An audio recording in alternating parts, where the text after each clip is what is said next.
Assalamualaikum warahmatullahi wabarakatuh.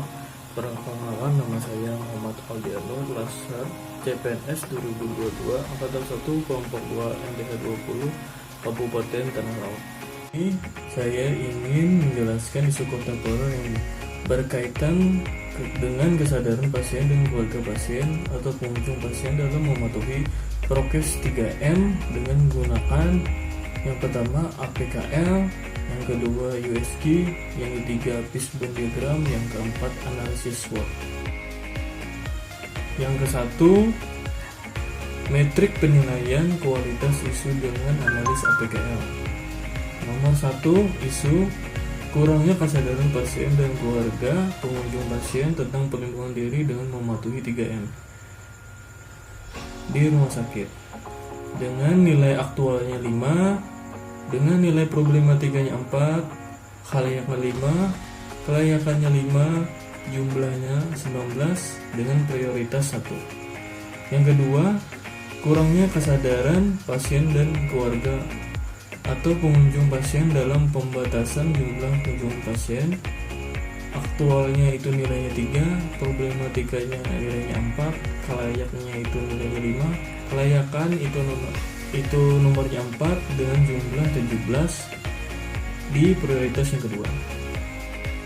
Yang ketiga, kurangnya pengetahuan pasien dan keluarga pengunjung pasien tentang membedakan pengobatan penyakit yang biasa dilakukan di puskesmas dengan pengobatan untuk tindakan darurat DGD. Dengan nilai aktualnya itu 2, problematikanya 4, kelayaknya 5, kelayakannya 3 dengan jumlah nilai 14 di prioritas yang ketiga. Ada lagi dengan penilaian kualitas isu dengan teknik USG. Yang kedua, bisa kita menilai kualitas isu dengan teknik USG. Yang pertama itu isunya kurang kesadaran pasien dan keluarga pengunjung pasien tentang perlindungan diri dengan mematuhi 3M di rumah sakit.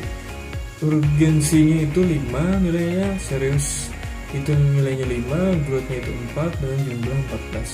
Yang kedua, kurangnya kesadaran pasien dan keluarga pengunjung pasien dalam pembatasan jumlah kunjungan pasien. Itu nilainya 5. Kemudian seriusnya nilainya 4, growth-nya nilainya 4 dengan jumlah nilainya 13. Yang ketiga, kurangnya pengetahuan pasien dan keluarga pengunjung pasien tentang membedakan pengobatan penyakit yang biasa dilakukan di puskesmas dan pengobatan untuk tindakan darurat DGD. Urgensinya itu nilainya 4, seriusnya itu nilainya 3, dan growth itu nilainya 2 dengan jumlah 9.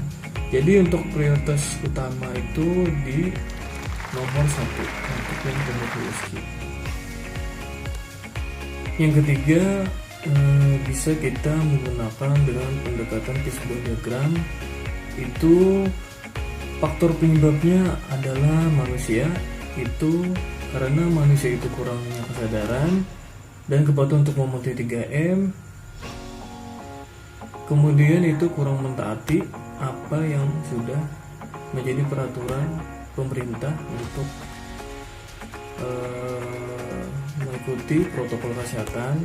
Kemudian rendahnya pengetahuan tentang informasi penyakit yang bisa diobati di puskesmas dengan pengobatan tindakan yang sifatnya darurat.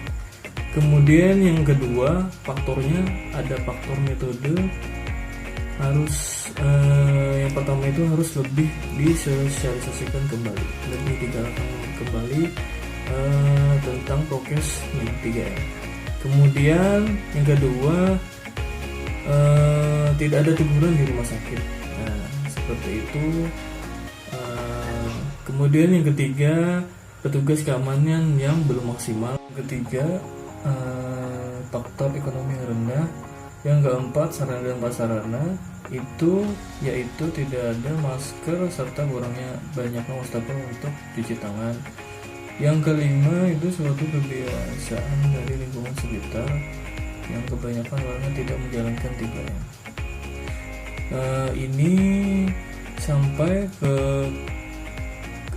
paling ujung, yang paling kanan itu hasilnya itu kurangnya kesadaran terhadap perlindungan diri dengan mematuhi 3M, mencuci tangan, memakai masker, dan menjaga jarak.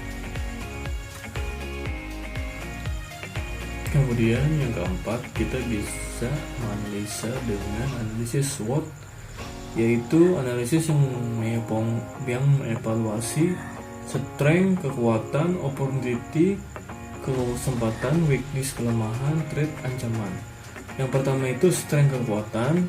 Itu yang pertama adalah peraturan rumah sakit tentang mematuhi prokes 3M di kawasan rumah sakit. Bagi petugas pasien dan keluarga pasien dan pengunjung pasien itu sudah ada. Kemudian adanya petugas keamanan juga. Yang kedua, opportunity atau kesempatan. Itu yang pertama, masyarakat sekitar mulai mengerti bahwa di rumah sakit ada potensi penularan penyakit. Yang kedua, petugas sering mengingatkan kepada pasien, keluarga pasien, serta pengunjung untuk mematuhi prokes 3M. Weakness atau kelemahannya, yang pertama itu tidak ada teguran. Kemudian yang kedua, tidak banyak wastafel untuk cuci tangan. Yang ketiga, kurangnya edukasi pentingnya 3M. Threat, ancaman. Yang pertama itu meningkatnya penyebaran infeksi nosokomial di rumah sakit. Kemudian yang kedua, menjadi faktor risiko untuk petugas pasien, keluarga pasien, serta pengunjung, membawa potensi penularan penyakit saat kembali ke rumahnya. Untuk hasilnya dapat dibuat tabel rekomendasi alternatif penyelesaian isu. Yang pertama itu alternatif penyelesaiannya itu yang pertama melakukan promkes tentang pentingnya pasien, keluarga pasien, pengunjung melakukan 3M di rumah sakit. Dengan tahapan penyelesaiannya itu harus membuat edukasi penyuluhan berupa video, poster, dan lab. Kemudian hasil yang diharapkan itu harus menyadarkan bahwa pentingnya mematuhi prokes 3M untuk menangkal penularan penyakit. Pihak yang mengerjakannya itu adalah tenaga kesehatan. Yang kedua, alternatif penyelesaian menyediakan sarana dan prasarana seperti wastafel atau hand scrub untuk mencuci tangan di setiap pintu masuk lobi rumah sakit.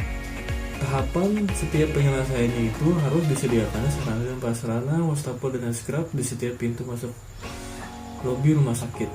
Hasil yang diharapkan, setiap pengunjung harus selalu mencuci tangan sebelum dan sesudah kegiatan yang ada di rumah sakit. Pihak yang menyediakan tersebut sarana dan prasarana itu adalah staf manajemen rumah sakit. Yang ketiga, alternatif penyelesaian itu memberikan teguran yang sopan kepada pasien, keluarga pasien, atau pengunjung pasien yang tidak mengikuti prokes 3M. Tahapan setiap penyelesaiannya itu harus dengan teguran yang sopan hingga teguran yang tegas.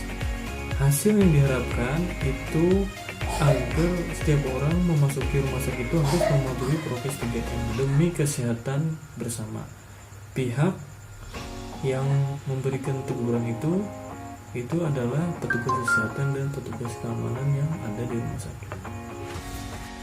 Sekian dari saya, terima kasih. Wabil taufiq wal hidayah. Wassalamualaikum warahmatullahi wabarakatuh.